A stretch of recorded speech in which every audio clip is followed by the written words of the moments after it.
Ça y est, c'est la reprise. Donc Tottenham va affronter le Paris Saint-Germain dans un match assez important. C'est donc la Super Coupe de l'UEFA qui va se voir affronter le champion de l'Europa League et le champion de la Champions League. Donc Paris contre Tottenham, une équipe qui a réalisé une très mauvaise saison en Première Ligue, mais qui aimerait remporter un titre, qui a déjà gagné la Ligue Europa et qui aimerait terminer de la meilleure des manières. Aujourd'hui, on va analyser le rapport de force. Est-ce que le Paris Saint-Germain est énorme favori? Comment Tottenham essaye de réaliser un mercato pour se repositionner parmi les meilleurs d'Angleterre? Y a-t-il des possibilités pour que cela se fasse? Bienvenue dans cette nouvelle vidéo. Alors déjà avant qu'elle commence, désolé pour le cadre, je suis en déplacement. Il y aura du changement dans quelques semaines, mais en tout cas pour le moment je peux pas faire autrement. Donc on peut passer à la vidéo. Alors déjà, si on commence par les absences potentielles, il y a du côté de Paris, Joe Neves. Il semblerait qu'il soit suspendu à cause de son craquage complet en Coupe du Monde des clubs. Au départ on pensait qu'il ne serait pas suspendu. Finalement il serait suspendu à la fois pour la Super Coupe de l'UEFA, mais aussi en première journée de Ligue 1 contre Nantes. C'est étonnant, d'ailleurs le PSG semblait ne pas le savoir puisqu'ils l'ont aligné dans l'enregistrement de l'effectif pour la Super Coupe. On verra maintenant ce qui va se passer. Concernant Tottenham, ils ont malheureusement eu, il y a très peu de matchs, une grave blessure du côté de leur milieu offensif Maddison, qui est vraiment un de leurs joueurs clés.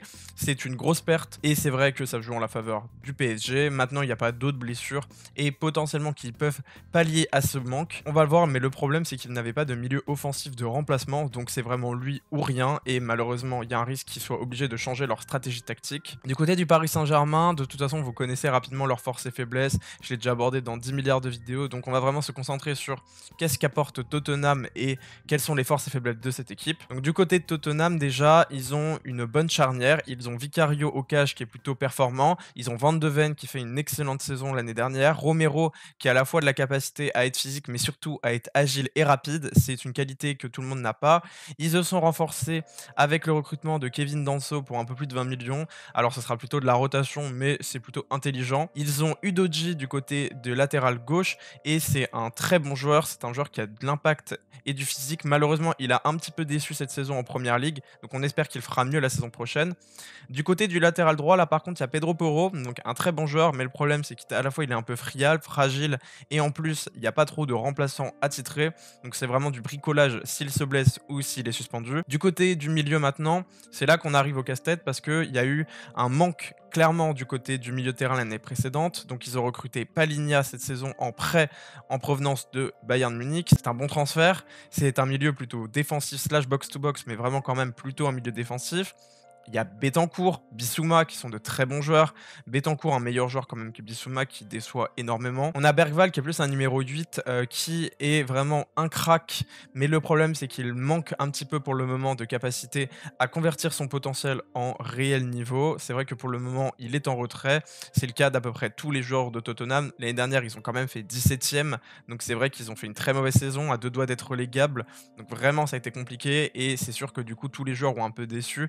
Ils se sont réveillés en Ligue Europa, mais pas suffisant pour dire qu'ils ont fait une bonne saison. Après, un milieu offensif slash ailier. Alors, normalement, il y avait Maddison qui était vraiment le milieu offensif attitré. Malheureusement, il est blessé, donc c'est vrai que ça fait un manque. Alors, il y a Kulusevski qui, normalement, est plutôt un ailier droit, mais qui sait revenir au niveau du milieu de terrain. Normalement, c'est un attaquant intérieur, mais il a joué pas mal de fois au poste de milieu offensif. Donc, je pense que c'est ce qui va se passer. Peut-être qu'il y aura une charnière avec Betancourt, Palinha et Kulusevski. C'est intéressant, mais c'est sûr que c'est pas exactement le plan de jeu initial. Du côté gauche, c'est vrai que c'est compliqué. Le seul joueur vraiment qui est performant, c'est Bryan Gil.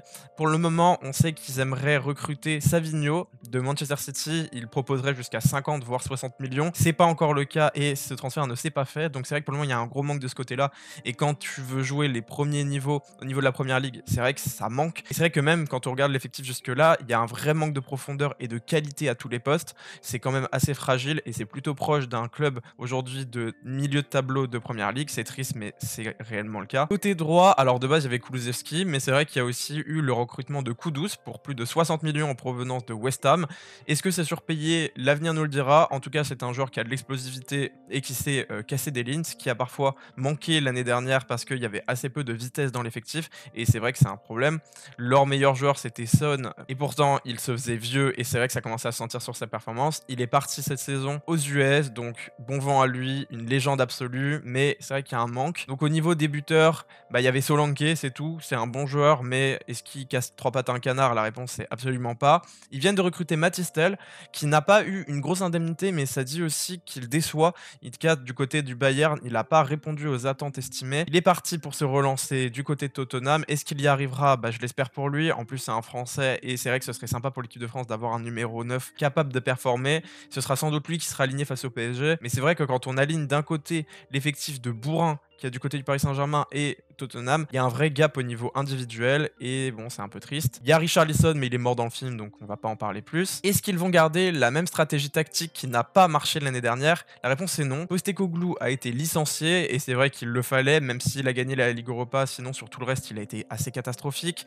Et à la place, ils ont recruté l'ancien entraîneur de Brentford qui a fait plutôt de très bons résultats. Et c'est Thomas Frank, un entraîneur qui est quand même connu pour ses innovations tactiques. Il aime bien tenter des choses, faire des mouvements de joueurs, c'est très flexible, c'est un peu ce nouveau football avec des changements de poste, de la recherche de polyvalence. C'est aussi un entraîneur qui est connu pour aimer beaucoup développer les jeunes. Malheureusement, le souci c'est que du côté de Tottenham, on n'est pas forcément sur l'effectif le plus jeune qui existe. Alors, il n'est pas vieux non plus, il y a quand même des joueurs qui ont encore la capacité de progresser, mais est-ce que c'est le club pour faire monter des stars? On verra si leur centre de formation permet de faire émerger des jeunes, mais jusqu'à présent, l'objectif c'est d'avoir des performances à l'instant T. C'est vrai qu'on arrive sur le début de saison, donc est-ce que leur collectif sera déjà suffisamment huilé? Est-ce que leur tactique aura été travaillée comme il le faut? Ils ont eu une différence par rapport au Paris Saint-Germain, c'est qu'ils ont pu avoir une préparation précise et anticipée, là où nous, avec la Coupe du Monde des clubs, où on a été jusqu'en finale, on a été obligé de rallonger un petit peu les vacances et ils reviennent que très tardivement, donc ils y vont à froid et sans préparation.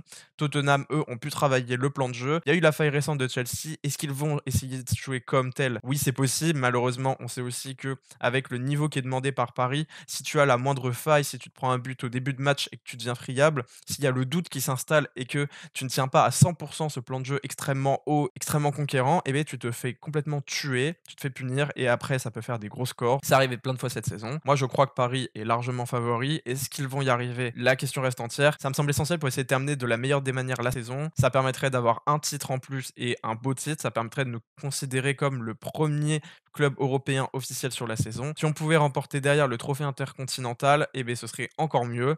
Donc j'espère qu'on y arrivera, j'y crois beaucoup. Et bien maintenant, on verra ce qui se passera mercredi. Merci, j'espère que vous avez apprécié cette vidéo. N'hésitez pas à la partager, à liker et à vous abonner. Salut!